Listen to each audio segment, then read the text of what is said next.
There was once upon a time a husbandman who had 3 sons.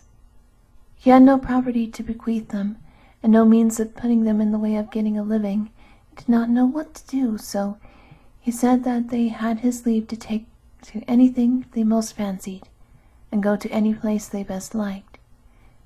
He would gladly accompany them for some part of their way, he said, and that he did. He went with them till they came to a place where the 3 roads met, and there each of them took his own way, and the father bade them farewell and returned to his own home again. What became of the 2 elder I have never been able to discover, but the youngest went both far and wide. It came to pass one night, as he was going through a great wood, that a terrible storm came on. It blew so hard and rained so heavily that he could scarcely keep his eyes open, and before he was aware of it, he got quite off the track, and could neither find nor road nor path, but he went on, and at last he saw a light far away in the wood. Then he thought he must try to get to it, and after a long, long time he did reach it. There was a large house, and the fire was burning so brightly inside that he could tell that people were not in bed. So he went in, and inside there was an old woman who was busy about some work. "Good evening, mother," said the youth. "Good evening," said the old woman. "It's the terrible weather outside tonight," said the young fellow. "Indeed it is," said the old woman. "Can I sleep here and have shelter for the night?" asked the youth. "It wouldn't be good for you to sleep here," said the old hag, "for if the people in the house come home and find you, they'll both kill you and me." "What kind of people are they, then, who dwell here?" said the youth. "Oh, robbers and rabble of the sort," said the old woman. "They stole me away when I was little, and I had to keep house for them ever since. I still think I will go to bed all the same," said the youth, "no matter what happens. I'll not go out of sight into weather such as this." "Well, then, it will be the worse for yourself," said the old woman. The young man lay down in a bed which stood near, but he dared not go to sleep, and it was better than he did, for the robbers came, and the old woman said that a young fellow who was a stranger had come there, and she had not been able to get him to go away again. "Did you see if he had any money?" said the robbers. "He's not one to have money. He's a tramp. He has a few clothes to his back, that is all." Then the robbers began to mutter to each other apart about what they should do with him, whether they should murder him or what else they should do. In the meantime the boy got up and began to talk to them, and asked them if they did not want a manservant, for he could find pleasure enough in serving them. "Yes," said they, "if you have a mind to take to that trade we follow, you may have a place here." "It's all the same to me what trade I follow," said the youth, "for when I came away from home my father gave me leave to take any trade I fancied." "Have you a fancy for stealing, then?" said the robbers. "Yes," said the boy, for he thought that was a trade which would not take long to learn. Not very far off there was a man who had 3 oxen, one of which he was able to take to the town to sell. The robbers had heard of this, so they told the youth that if he were able to steal the ox from him on the way, without his knowing and without doing him any harm, he should have leave to be their servant man. So the youth set off, taking with him a pretty shoe with a silver buckle that was laying about in the house. He put this in the road by which the man must go with his ox, and then went into the wood and hid himself under a bush. When the man came up, he at once saw the shoe. "That's a brave shoe," said he. "If I had but the fellow to it, I could carry it home with me, and then I should put my old woman into a good humor for once." For once he had a wife who was so cross and ill-tempered that the time between the beatings she gave him was very short. But then he bethought himself that he could do nothing with one shoe, if he had not the fellow to it, and he journeyed onwards and let it lie where it was. Then the youth picked up the shoe and hurried away through the wood as fast as he was able, to get in front of the man and then put the shoe in the road before him again. When the man came with the ox and saw the shoe, he was quite vexed at having been so stupid as to leave the fellow to it lying where it was, instead of bringing it on with him. "I'll just run back again and fetch it now," he said to himself, "and then I shall take back a pair of good shoes to the old woman, and she may perhaps throw a kind word to me for once." So he went and searched for the other shoe for a long, long time, but no shoe was to be found, and at last he was forced to go back with the one which he had. In the meantime the youth had taken the ox and gone off with it. When the man got there and found that his ox was gone, he began to weep and wail, for he was afraid that when his old woman got to know, she would be the death of him.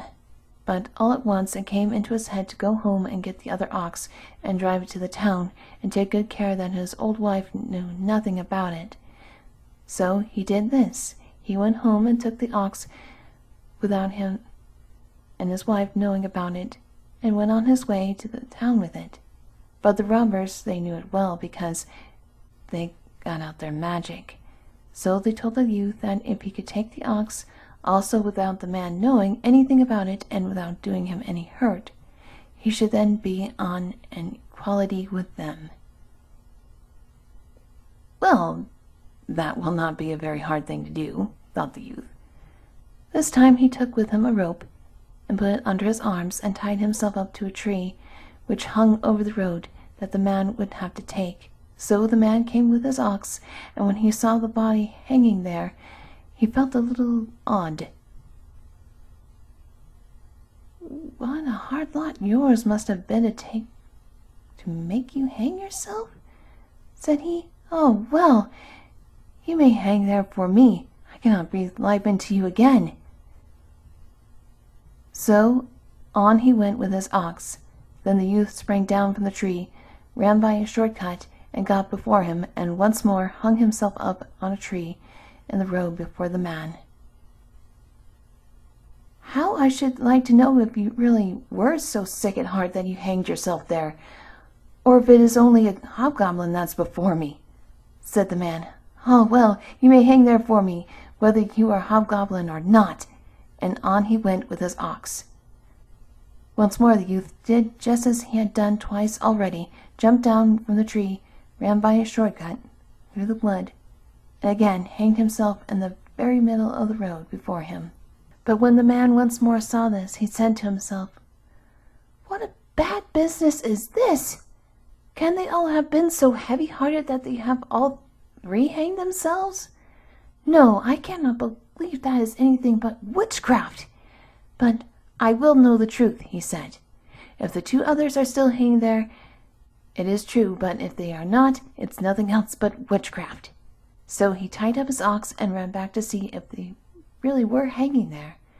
While he was going and looking up at every tree he went, the youth leapt down and took his ox and went off with it.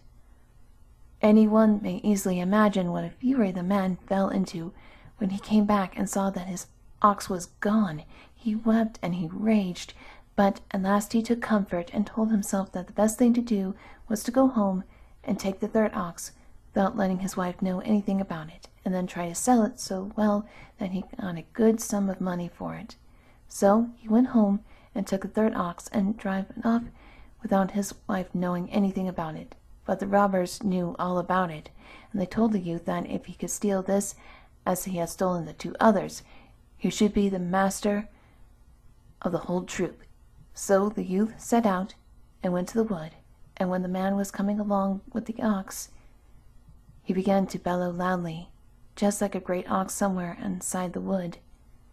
When the man heard that, he was right glad, for he fancied he recognized the voice of his big bullock, and thought that now he should find the both of them again. So he tied up the third and ran away off the road to look for them in the wood. In the meantime, the youth went away with the third ox. When the man returned and found that he had lost that too, he fell into such a rage there was no bounds to it. He wept and lamented, and for many days he did not dare to go home again, for he was afraid that the old woman would slay him outright. The robbers also were not very well pleased at this, for they were forced to own that the youth was at the lead and head of them all. So one day they made up their minds to set to work to do something which it was not in his power to accomplish, and they all took the road together and left him at home alone. When they were well out of the house, the first thing that he did was to drive the oxen out onto the road, whereupon they all ran home again to the man from whom he had stolen from, and right glad was the husband to see them. Then he brought out all the horses the robbers had, and loaded them with the most valuable things which he could find, vessels of gold and of silver, and clothes and other magnificent things.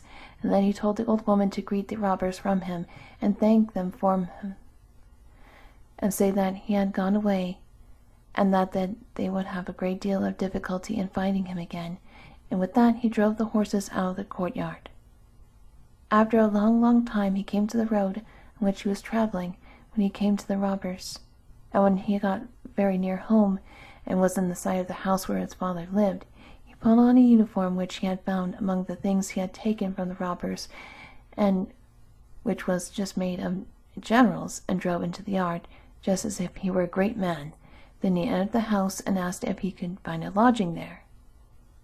"No, indeed you cannot," said his father. "How could I possibly be able to lodge such a great man such as you?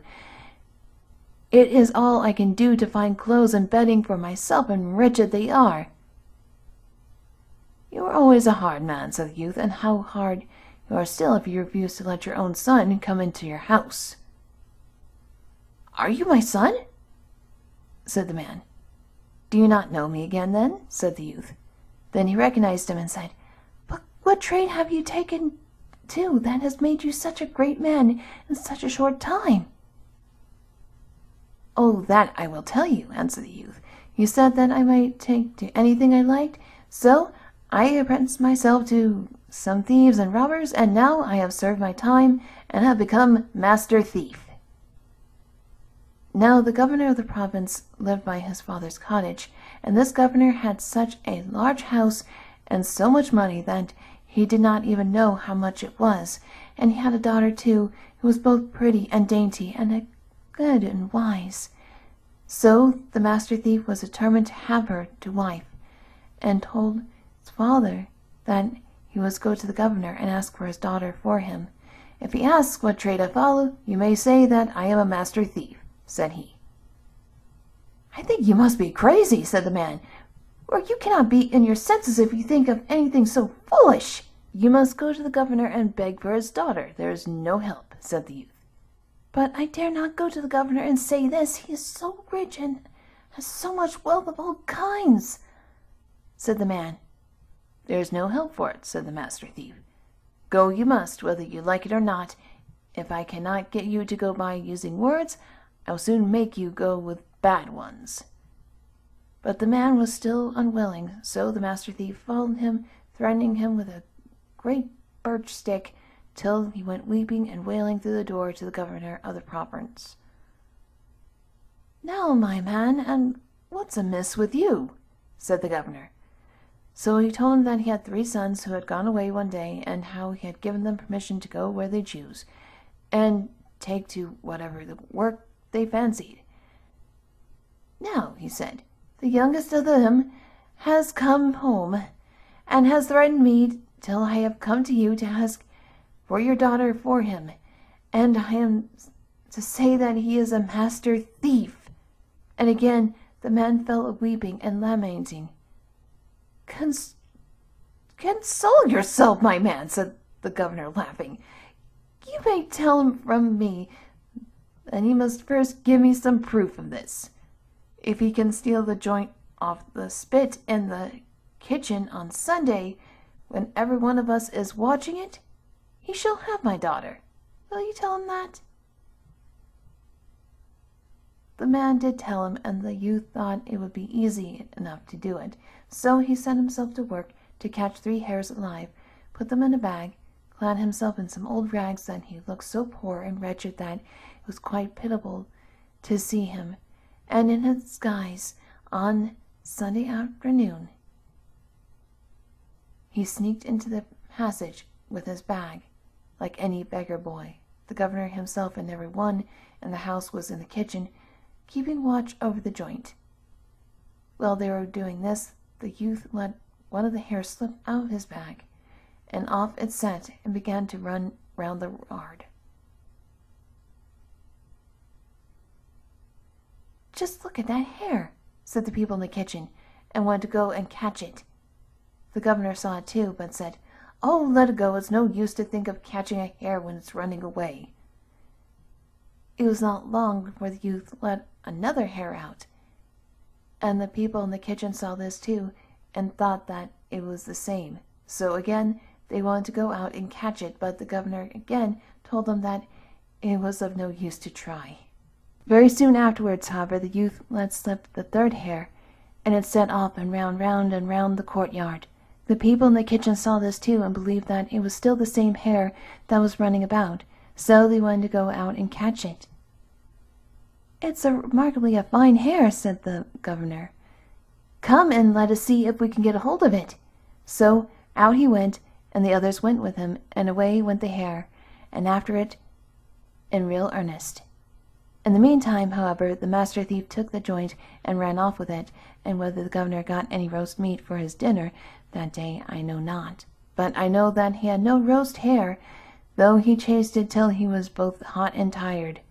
At noon came the priest, and when the governor had told him of the trick played by the Master Thief, there was no end to the ridicule he cast on the governor.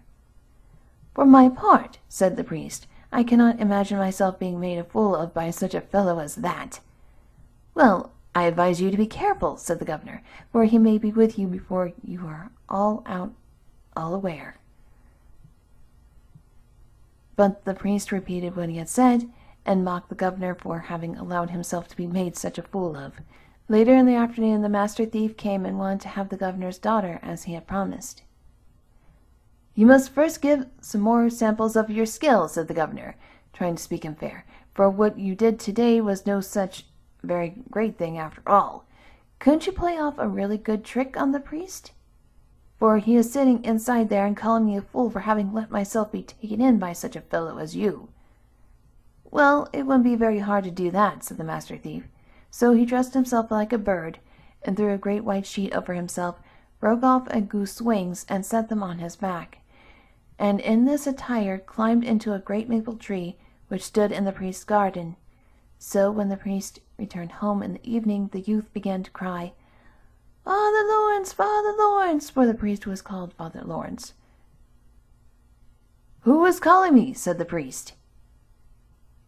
"I am an angel sent to announce to thee that because of thy piety thou shalt be taken away alive into heaven," said the Master Thief. "Wilt thou hold thyself in readiness to travel away next Monday night?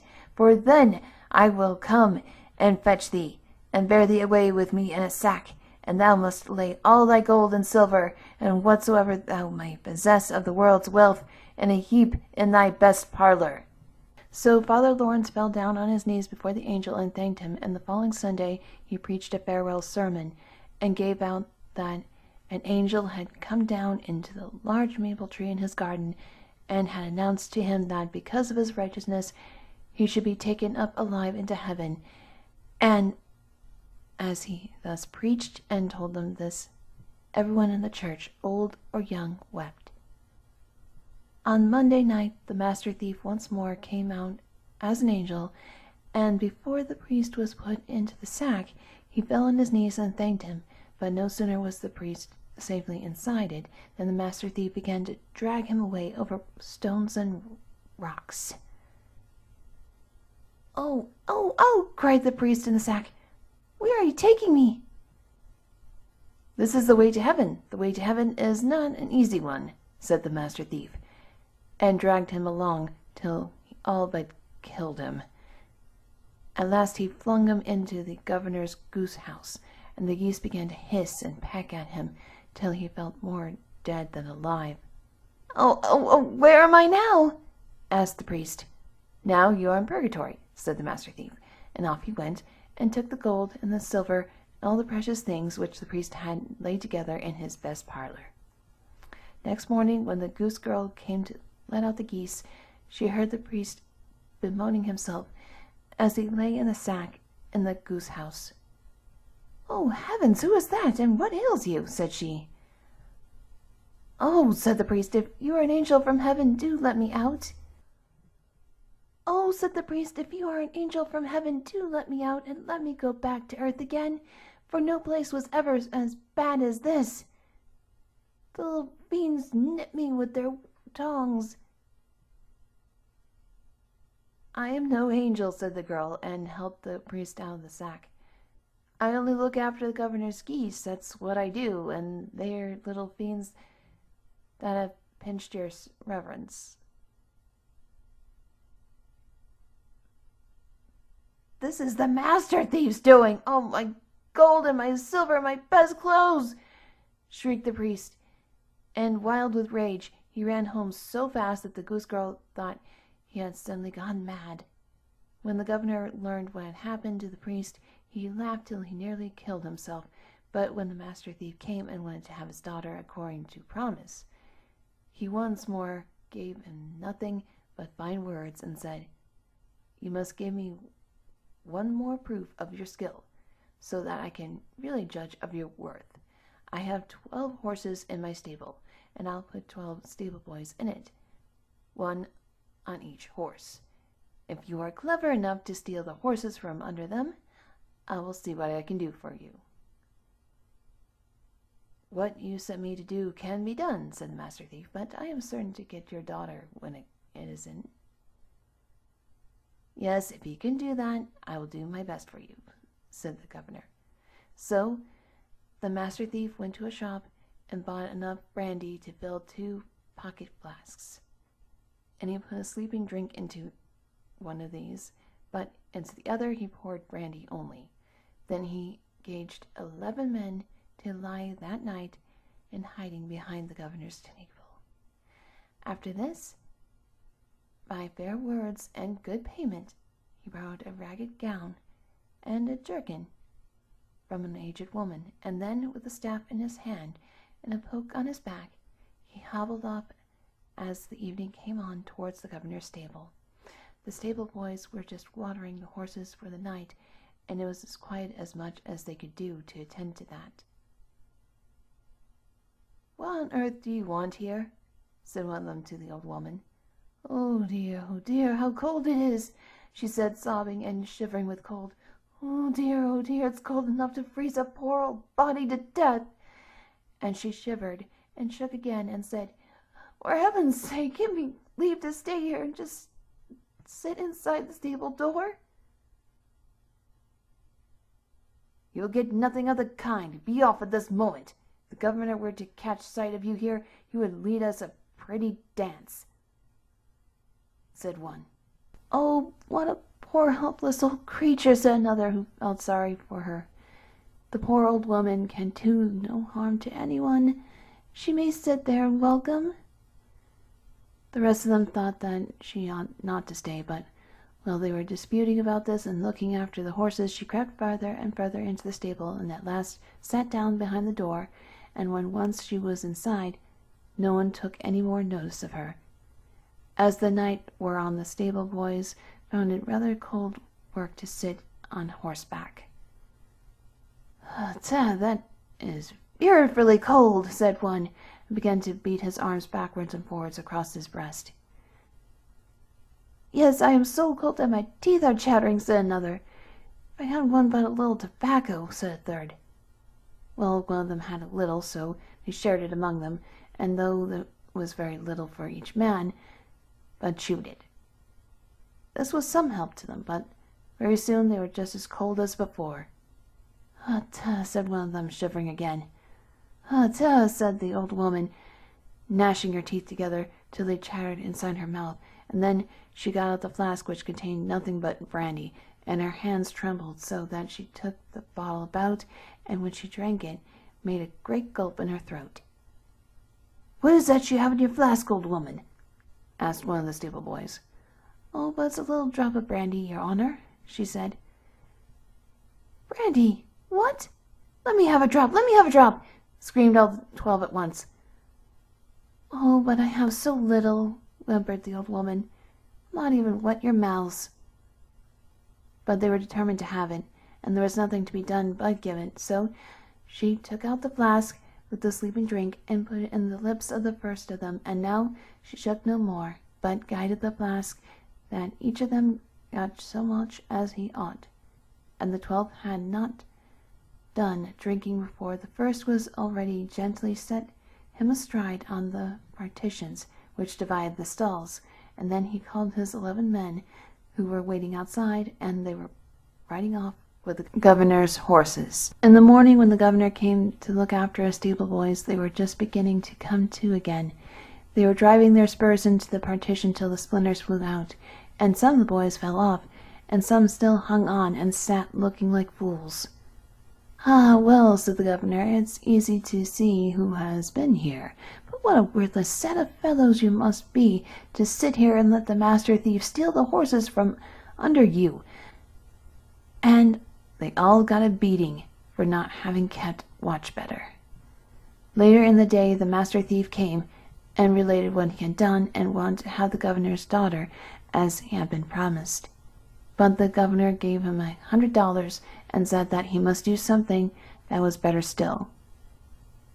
"Do you think you can steal my horse from under me when I am out riding on it?" said he. "Well, it might be done," said the master thief, "if I were absolutely certain that I should get your daughter." So the governor said that he would see what he could do, and then he said that on a certain day he would ride out to a great common where they were drilling the soldiers. So the master thief immediately got hold of an old worn mare, and set himself to work it to make a collar for it of green withies and branches of broom, bought a shabby old cart and a great cask, and then he took a poor old beggar woman that he would give her $10 if she would get into the cask and keep her mouth wide open beneath the tap-hole into which he was going to stick his finger. No harm should happen to her, he said. She could only be driven about a little, and if he took his fingers out more than once, she should have $10 more. Then he dressed himself in rags, dyed himself with soot, and put on a wig and a great beard of goat's hair, so that it was impossible to recognize him, and went to the parade ground, where the governor had already been riding about a long time. When the master thief got there, the mare went along so slowly and quietly that the cart hardly seemed to move from the spot. The mare pulled it a little forward and then a little back, and then it stopped quite short. Then the mare pulled a little forward again, and it moved with such difficulty that the governor had not the least idea this was the master thief. He rode straight up to him, and asked if he had seen anyone hiding anywhere about in a wood that was close by. "No," said the man, "that I have not." "Hark you," said the governor, "if you will ride into that wood and search it carefully to see if you can light upon a fellow who is hiding in there, you shall have the loan of my horse, and a good present of money for your trouble." "I'm not sure that I can do it," said the man, "for I have to go to a wedding with this cask of mead which I have been to fetch, and the tap has fallen out on the way, so now I have to keep my finger in the tap-hole as I drive." "Oh, just ride off," said the governor. "Now look after the cask, and the horse too." So the man said that he would go, but he begged the governor to be very careful to put his finger into the tap-hole the moment he took his out. So the governor said that he would do his very best, and the master thief got on the governor's horse. But time passed, and it grew later and later, and still the man had not come back, and at last the governor grew so weary of keeping his finger in the tap-hole that he took it out. "Now I shall have $10 more," cried the old woman inside the cask. So he soon saw what kind of mead it was, and set out homewards. When he had gone a very little way, he met his servant bringing him the horse, for the master thief had already taken it home.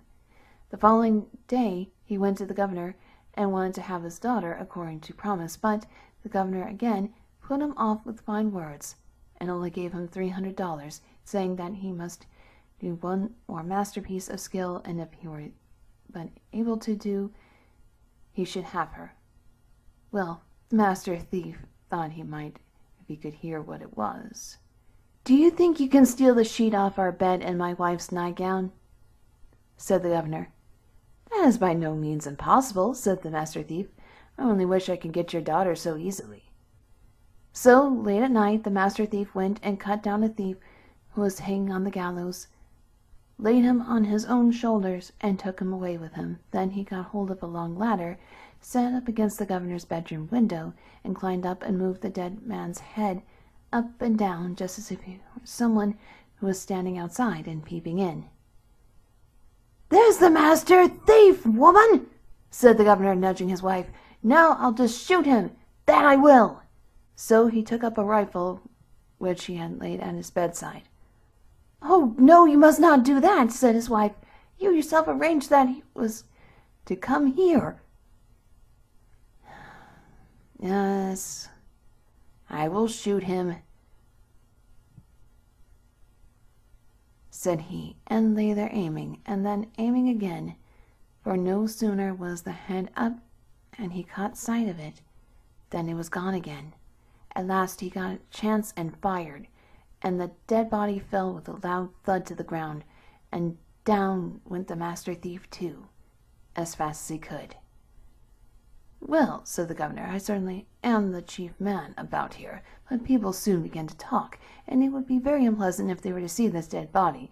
Best thing that I can do is to go out and bury him."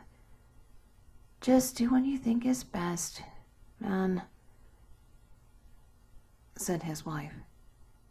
So the governor got up and went downstairs, and as soon as he had gone out through the door, the master thief stole in and went straight upstairs to the woman. "Well, dear," said she, for she thought it was her husband, "have you got down already?" "Oh, yes, I only put him into a hole," said he, "and raked a little earth over him. That's all I've been able to do tonight, but it's fearful weather outside. I'll bury him better afterwards, but just let me have the sheet to wipe myself with, for he was bleeding, and I have got covered with blood with carrying him." So she gave him the sheet. "You'll have to let me have your nightgown too," said he, "for I begin to see that the sheet won't be enough." Then she gave him her nightgown, but just then it came into his head that he had forgotten to lock the door, and he was forced to go downstairs and do it before he could lay down in bed again. So off he went with the sheet and the nightgown too. An hour later the real governor returned. "Well, what a time it has taken to lock the house door!" said his wife. "And what have you done with the sheet and the nightgown?" "What do you mean?" asked the governor. "Oh, I'm asking you what you've done with the nightgown and sheet that you got to wipe the blood off right there." "Good heavens!" said the governor. "Has he actually got the better of me again?" When day came, the master thief came too, and wanted to have the governor's daughter, as had been promised, and the governor dared no otherwise than gave her to him, and much money besides, for he feared that if he did not, the master thief might steal the very eyes out of his head, and that he himself would be ill spoken by all men. The master thief lived well and happily from that time forth, and whether he ever stole any more or not I cannot tell you, but if he did, it was but for pastime.